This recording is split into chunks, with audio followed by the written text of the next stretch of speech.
news. Looks like China is starting to crack under pressure. Turns out the United States marketplace can't be replaced after all. Moments ago, we learned that Treasury Secretary Scott Bessent and U.S. Trade Rep Jamieson Greer are both heading to Switzerland this week to meet with China's lead representative on trade and economic matters. And the Treasury Secretary, Scott Bessent, just wandered into the studio, just was in the building for some reason, exclusively to tell us more about what Wall Street has been waiting for. Mr. Secretary, thank you for joining us. Now, earlier today, you said that we hadn't had negotiations with China. Now you're 2 days away from getting on a plane. And I know you've been working around the clock, but what changed? What was the catalyst for this? Well, Laura, we haven't had negotiations. Real quick, you're on the grind with Political Decode, and I'm your host, Johnny Caruso. If you're new to the channel, go ahead and subscribe now. At the end of our video, if you like the content, please share and please share our video. Let's get into it. China ready to make a deal, huh? And first, thanks for having me on the show. The world has been coming to the U.S., and China has been the missing piece. I was going to be in Switzerland to negotiate with the Swiss. Turns out the Chinese team is traveling through Europe, and they will be in Switzerland also. So we will meet on Saturday and Sunday. And look, we have shared interest that this isn't sustainable, as I said before, especially on the Chinese side. And 145%, 125% is the equivalent of an embargo.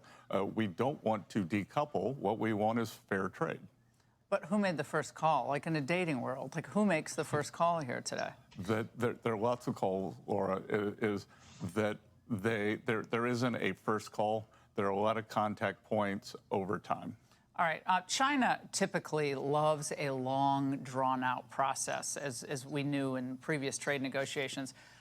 How do you get them in this situation, without revealing too much, to move at the speed that we know President Trump wants to operate at with this deal, which I imagine will be fairly large? Well, I think that this is what we're going to do in Switzerland is we've agreed to talk. Then on Saturday and Sunday, we will agree what we're going to talk about. My sense is that this will be about de-escalation, not about the big trade deal. But we've got to de-escalate before we can move forward. Well, they said that they would not talk unless the reciprocal trade tariff of 145% was removed. Would it be likely that you would be able to go back to the president and say, to show good faith, we could drop this down in the interim to 50%? Could that be in the cards? Laura, I'm not going to negotiate. You're on TV. You're one of the most popular. He won't, but I will. Listen, this whole negotiating with China, I don't know if it's needed or not needed. It's risky. It can take a lot of political clout. But, I mean, you got to feel like he's doing something for the American people. You got one party, they do everything they can for criminals, illegal immigrants, people trying to have abortions. I mean, they check off all the boxes that is like, what are you doing, right? And now we have a president who, it really feels like he's trying to work something. It doesn't matter if he succeeds or not. I mean, it really doesn't. We want him to succeed, but really what matters is that we have somebody that's really trying to work for us and do good by us. That's at the end of the day, that's really all that matters. That you have a president that cares about his people. You really think? I don't know. It's easy to see he cares about America.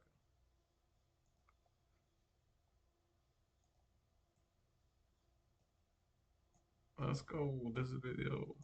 In the world, so I'm not going to give away our strategy. Look, everything's on the table. It's up to the president at the end of the day. The president has said that he's happy just to give all countries a number if the negotiations don't go well. And that's what we're doing with the other 17 important trading partners is, look, you can negotiate in good faith, you can come with your A game, or President Trump is happy to ratchet the number back up to your April 2nd number. If you don't want to decrease your tariffs, your non-tariff trade barriers, the currency manipulation, and subsidies of labor and industry. And dumping products in the United States, which we know they do as well. One of the things he loves to do, and this is what I like about how President Trump negotiates, he likes to keep everybody guessing until the last possible minute here. And so in this case, I mean, China, again, they said they're not going to talk unless that 145% is off the table, at least temporarily. President Trump has also said, if it turns out we don't have a deal, that's okay. He's fine with no deal.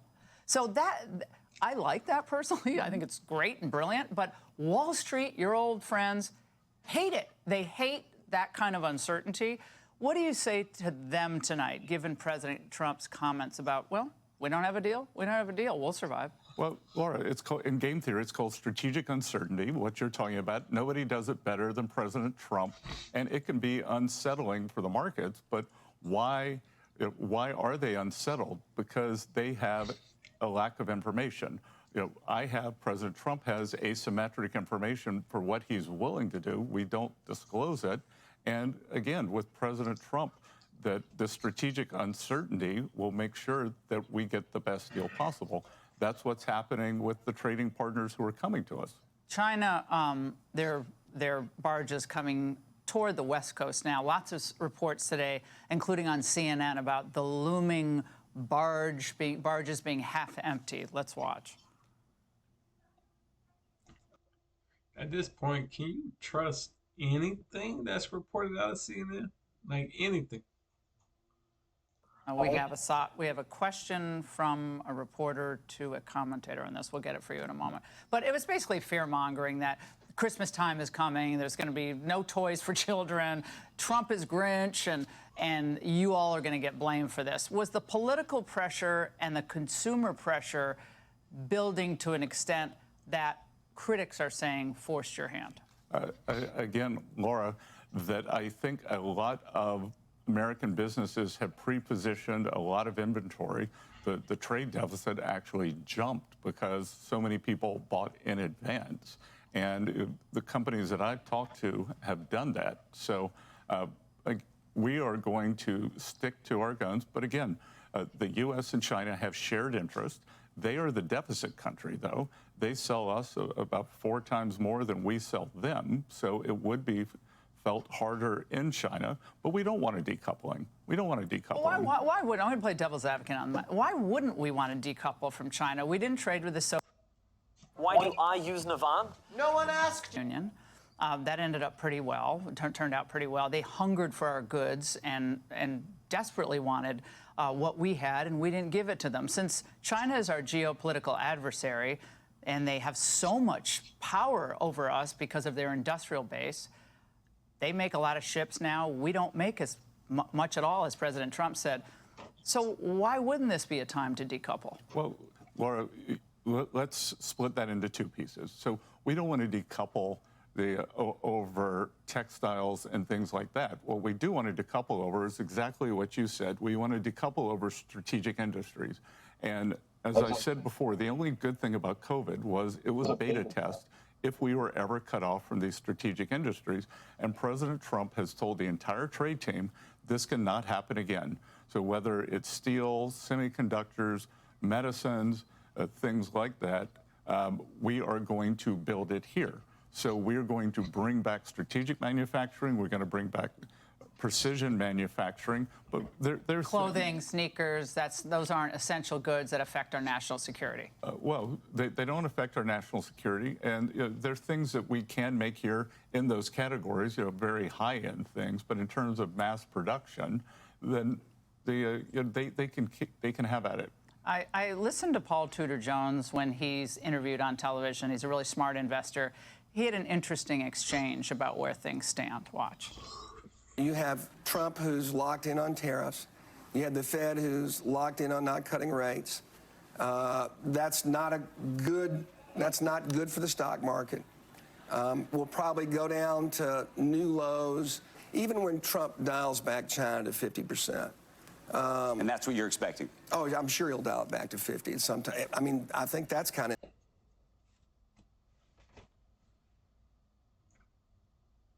All right, guys. Here's my take on it. Whoever does blink is gonna probably lose. The whole reason this tariff thing with China is going on is because the U.S. has a $1 trillion trade deficit. That means if your name's China, my name's the U.S., and you sell me 5 bananas, and we're supposed to be trade partners, and I buy 5 bananas from you every week, but I only get to sell you 1 apple, right? You're in need of apples, supposedly, and I'm in need of bananas, and I get 5 bananas, you get 1 apple, and we continue this route. You know, at the end of the year, I'm buying way more from you than you're buying from me, right?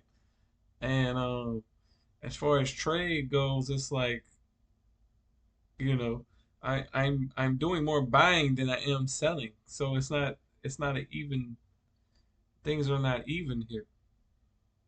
And if this was just the beginning of China, I would say we need them, but there's too many markets out there besides China that can produce the same thing they have at the same price, if not better quality.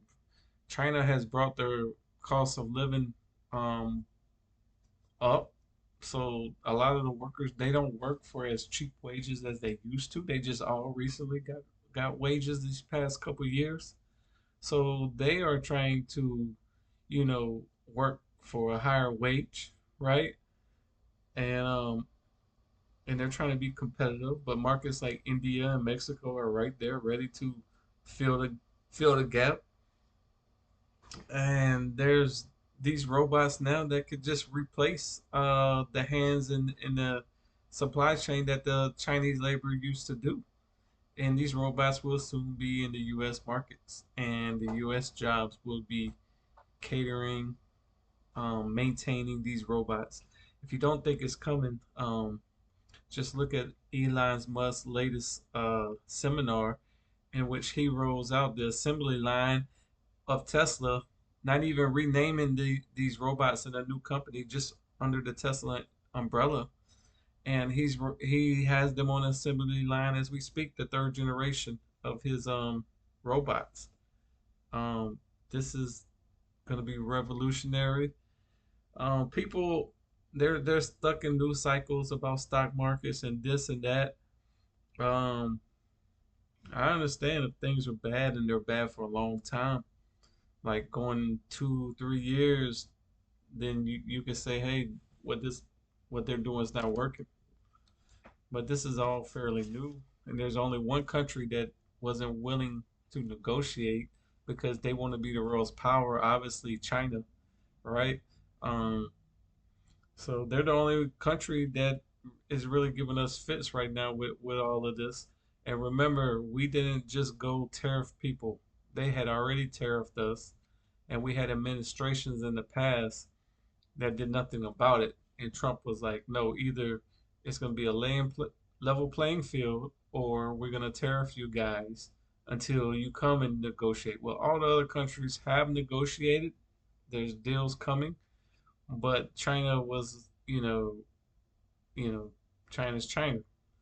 But the U.S. is definitely makes no sense to prop up China's economy like we've been doing, just so they could point nuclear weapons at us and build their military against us. Whether you like America or you like Trump administration, if you live in America, you have to know when it's wartime, there's only one team you're on. You're not like, you can't just sit this one out or go to this side or that side or be an activist. Like, when it comes down to a country trying to take over the United States, what are you going to do when there's German or Japanese or Chinese tanks rolling in our streets? You're just going to be like, oh, well, I really wasn't that in tune with being a U.S. citizen anyway. You're gonna wave the Chinese flag now, and trust me, they won't take kind to you. They won't treat you nice. They won't have no mercy on you. This American privilege that we have, of just spitting in the face of, I don't know any governments that news channels could openly talk smack. What are we doing here? Openly talk smack about their leaders, like here in America, you know. But we've gotten so used to it, and you know, so I think this is the medicine that we need, that the world needs. Y'all let me know in the description below what y'all think about this trade war with China. It appears that the Chinese, they're gonna spin it. The left is gonna spin it that Trump is giving in to talks with China. He won't be able to win, but the truth is China is now giving in because Trump never gave nothing away. He They were killing us on trade and tariffs and other barrier tariffs, that non-barrier tariffs that you don't see. It's hidden costs and tax. And so Trump implemented his tariffs to balance things out. And what does that mean in the long run? That means in the long run, um, if they can negotiate a better deal that doesn't cost um, the U.S. so much tariffs, because they were initially tariffing us, and non-barriers, meaning they will accept a lot of our goods into their markets. That means businesses who want to sell abroad, not just to the United